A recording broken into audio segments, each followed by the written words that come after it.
Okay, magandang araw sa atin lahat mga boxing fans. Dito na naman tayo sa another episode ng ating Bad Rattles Boxing Channel. No? Pag-uusapan po natin, no? Natutuwa po tayo. Nataliwas po sa mga gustong palabasin ng mga tropang tambaloslos ng boxing. Ito pong sila Boy Poknat at ang kanyang mga hater, mga kapwa hater ni Cuadro Alas. Natutuwa po tayo na sila po ay napapahiya, no, sa kanilang mga gustong palabasin na wala na si Casimiro, na si Casimiro, minamaliit po nila, nanghina, na kesyo si Casimiro hindi karapat-dapat labanan ni Naoya Inoue, na kesyo si Casimiro ay walang puwang, no, sa para lumaban ang pound for pound number 2 sa buong mundo na si Naoya Inoue. Sino po ang napapahiya ngayon? Miski po, hindi po nangangarap, no? Yung mga Casimiro fans na balang araw magkakaharap po sila, no? Alam namin nangangarap po kami, no? Hindi po namin ikinahihiya na gusto po naming magkaharap, no? Yung pinakamalakas sa 122 division, yung dalawang pinakamalakas na boksingero, no? Sa 122 pounds division. Finally, pangarap talaga namin yan, magkaharap. Finally, si Naoya Inoue at saka si Cuadro Alas. Tapos na po tayo sa mga ibang mga boksingero, no? Mag-ano naman po tayo. Yung totohanang laban naman. Si taliwas po sa gustong palabasin ito ni Boy Poknat at saka po ni si ang chismosa po, numero 1 chismosa vloggers ng boxing. May mga bagong chismis na naman po. Si Boy Poknat na kesyo si Casimiro daw ang dahilan kung bakit hindi pa natutuloy ang laban. No? Totoo kaya na si Casimiro ang dahilan? Ayaw ba talaga ni Casimiro na labanan si Inoue? Sa totoo lang po, yun lang no. Kahit siguro yung mga kapanalig ni Boy Poknat, hindi po maniniwala na si Casimiro po ang dahilan. Lakangwe. Uy, meron nagpakape agad. Thank you very much kay Pies TV Vlog sa $10, 10 Saudi Arabian Riyal, no? Yan po. Ine-expose lang po natin yung chismis, no? Ang tanong ko dito kay Boy Poknat, malamang hindi ka kasama sa Team Casimiro, no? Kaya malamang wala kang kasi yan gusto niya palabasin, lagi siyang may insider no? Lagi siyang may insider report. Ang tanong, parte ka ba ng Team Inoue, no? Para pagbintangan mo na si Casimiro ang dahilan kung bakit hindi natutuloy yung labanan ni Casimiro. Alam niya ito, ganito lang po tinataya ko po rito yung reputasyon. No, yung reputasyon. Hindi po ako sanay sa mga pustahan. Kayo na lang po ang bahala pong umunawa, no? Ang sinasabi po nito ni Boy Poknat, may 3 pagkakataon daw na dapat naglaban, di ba? Yung una, alam natin yan lahat. Umayaw si Inoue. Ayaw ni Inoue. Ang dahilan. Yun daw, valid daw yun. Kasi alam niyo na, yung mga gimmick nila na, kasi nasa dati pang promotion. Kaya valid. Malakas pa si Casimiro. Umayaw si Inoue. Mga ganun yan di ba? Pero yung pangalawa at pangatlo daw, kagagawa na ni Casimiro. Bakit? May nakatakda po bang laban? Meron po bang pangalawa? Yung una daw, yung pangalawa daw yung kay Butler. Kasalanan daw ni Casimiro kung bakit si Butler. Alam mo, Poknat, siguro naapektuhan ng Poknat mo yung utak mo. Nakasubaybay ako kay Casimiro. Wala pong negosasyon wala pong nagaganap na negosasyon. Ang nagaganap lang po hamunan. Hinahamon matagal ng panahon ni Casimiro. Hindi po namin dinideny yan. Hinahamon matagal ng panahon ni Casimiro si Naoya Inoue. Kasi hodang tawagin pa siyang ano na nga, ano yung tawag ni Casimiro? Turtle. Pero ayaw po, no? Tapos siningit mo pa yung kay Butler. Boy Poknat. Siguro nakulta na yung utak mo dahil yung Poknat mo yata kumukuha ng no? Kumukuha ng super energy mula sa bulalakaw. Kaya ka liton-lito na, no?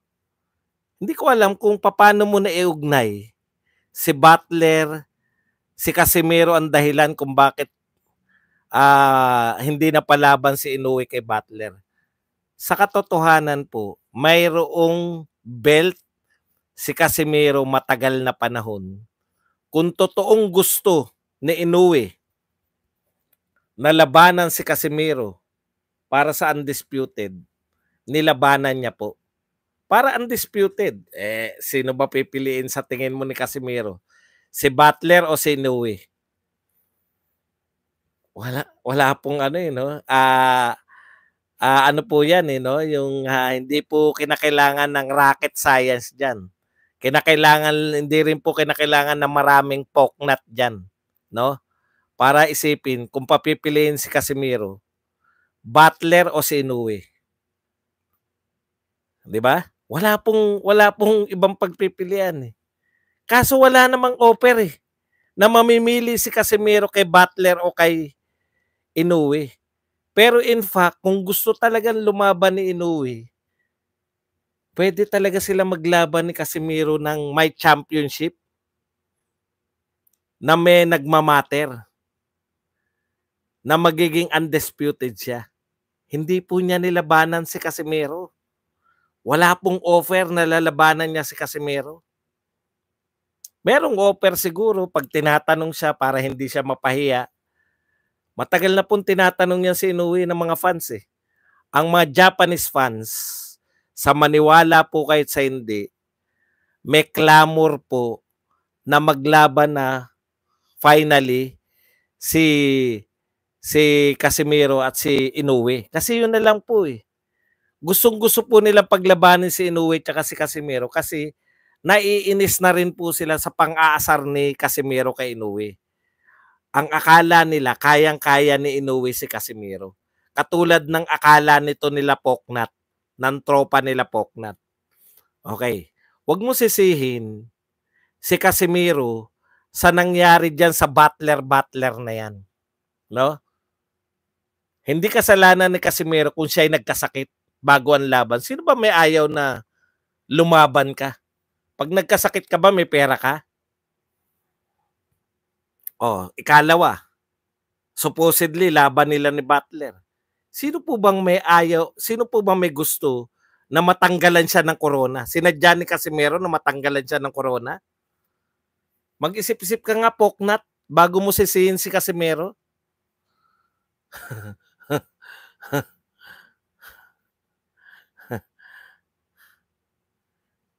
Ikatlo daw, yung kay Uguni. Kaya daw hindi mapapalaban si Casimiro dahil sa performance niya kay Uguni. Bakit? Kinausap ka ni Inoue? Yun ang sinabi sa yung dahilan ni Inoue? Nag-heart to heart to kayo? Binulungan ba yung Poknat mo? Yung mahirap sa boxing chismis eh. Ako po, ito lang po ang tanging masasabi ko, no? Si Casimiro, handa po anytime. Kung gusto siyang labanan ni Inoue, sabi nga ni Casimiro, kahit sa bahay, kahit referee pa, tatay. Kahit judge na yung mga kapatid, pati trainer, mag-judge na rin. Hindi naman mananalo talaga si Casimiro ng puntusan. Kinakailangan lang makalaban ni Casimiro, kinakailangan lang pong lumaban. Sa kasawi ang palad, Poknat. Hindi si Casimiro ang nagpapasya. Lalong hindi kayo. Lalong hindi ikaw. Kaya huwag kang magsusuri na kasalanan ni Casimiro. Kung ayaw ni Inuing lumaban, wala tayong magagawa. Siya yung A-side. A-side siya sa laban ng Casimiro Inoue. Hindi si Casimiro ang nagpapasya kung matutuloy ang laban nila o hindi. Yung mga sinasabi mong ayaw ko ng labanan si Casimiro dahil kinakatwiran. Katwiran lang yun ni Inoue. Actually, natakot siya eh. Grabe pala. Ako ito pagsusuri ko Siyempre, iba ka magsuri. May poknat ka ako wala eh.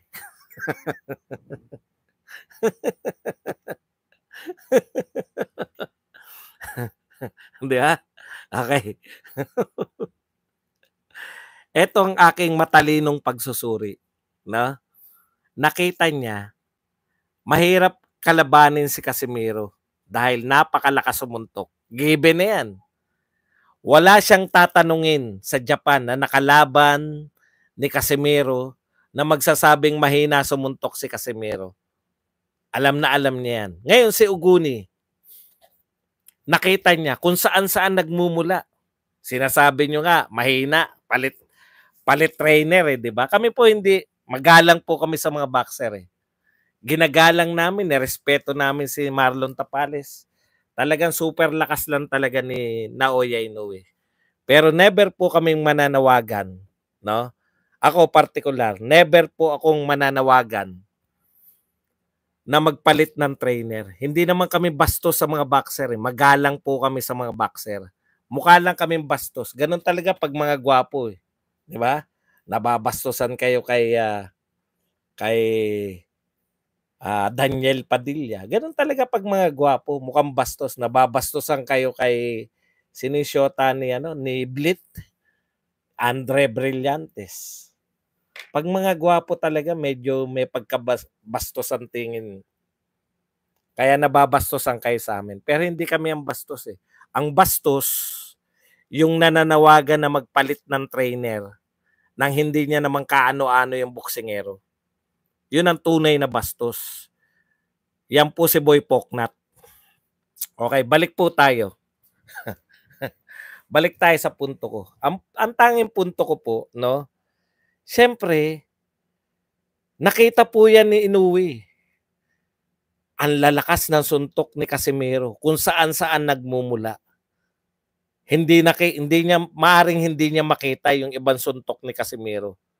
Yung sinasabi niyong parang bara-bara, nakakatakot po yun. Kasi paano mo iilagan yung hindi mo alam kung saan nagmumula? Tatamaan ba si Inoue? Tatamaan. Si Marlon Tapales ba nakatama kay Inoue? Nakatama po. May epekto ba yung tama ni Marlon Tapales? Wala. Sa tingin nyo, magtotohanan tayo, ako kasi real talk Sa tingin nyo, pag tumama si Cuadro Alas, may epekto kay Inoue? Malaki. Mabubulag si Inoue. Yan po ang katotohanan. At hindi po pwedeng hindi isama ni Naoya Inoue kung nag-a-announce siya ng mga gusto niyang labanan. Pahiya na naman kayo. Wala sa radar, di ba? Wala sa radar. Wala na raw sa radar ni Inoue si Janrel Casimiro, angas ng Pinas, batang ormok. Wala na raw sa radar ni Inoue. Sino ngayon ang napapahiya? Habang dinadown ninyo si Inoue, kinakain ninyo yung mga pinagsasabi nyo. Wala na sa radar, mahina.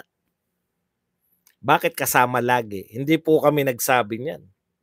Hindi po kami nagsabi na consistent po kami. Gusto namin makaharap si Inoue. Gusto namin makaharap ni Cuadro Alas si Inoue. Sino po nang babanggit kay Casimiro kung totoong walang radar? Siningit lang ba ni Casimiro yung pangalan niya?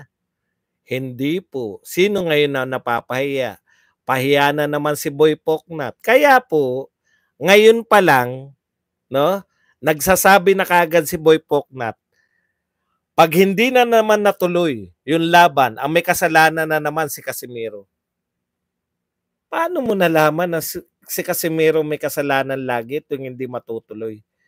Aminado ka, nasa una nilang laban, si Inoue ang may kasalanan. Tapos nag-imbento ka ng senaryo na may pangalawa at may pangatlo. Wala po kami nabalitaan. Eh di dapat binalita ko yan kung merong napapabalita na maglalaban na si... Kayo po ba may nabalitaan kayo? Bukod po dun sa unang announcement. Yung una po yung nag-training sila dito sa Maynila.